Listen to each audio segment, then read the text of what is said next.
तुम्हाला माहिती आहे का या सदामध्ये तुम्हाला सर्वांचं स्वागत मित्रांनो. तर साधारण एक 13% लोकांना कॅन्सरची भीती असते. अर्थात 100पैकी 13 लोक हे कॅन्सरने ग्रस्त होऊ शकतात.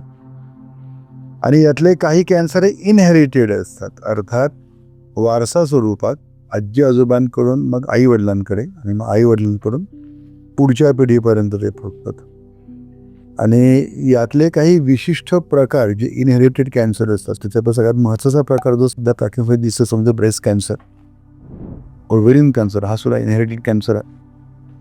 प्रोस्टेट कॅन्सर आहे, पॅनक्रियाटिक कॅन्सर असतो, स्वादुपिंडाला सूज येतं पहिल्यांदा आणि मग नंतर त्याचं रूपांतर हे कॅन्सरमध्ये होतं.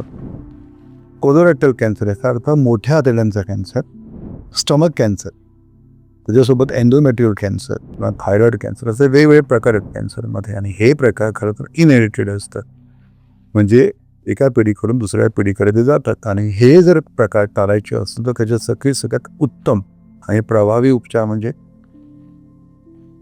वासंतिक वमन.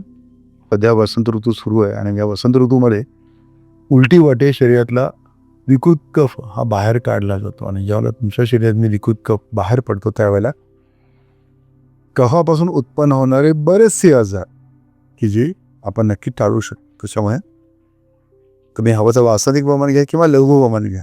तुम्हाला ते शक्य असेल तुमच्या बलाप्रमाणे, तुमच्या शक्तीप्रमाणे, तुमच्या प्रकृतीप्रमाणे, तुमच्या सगळ्या आहार विहार, तुमच्या आवडीनिवडी याच्यानुसार ते ठरलं जातं. आणि कोणत्याही वैद्याकडून घ्या, पण नक्की घ्या.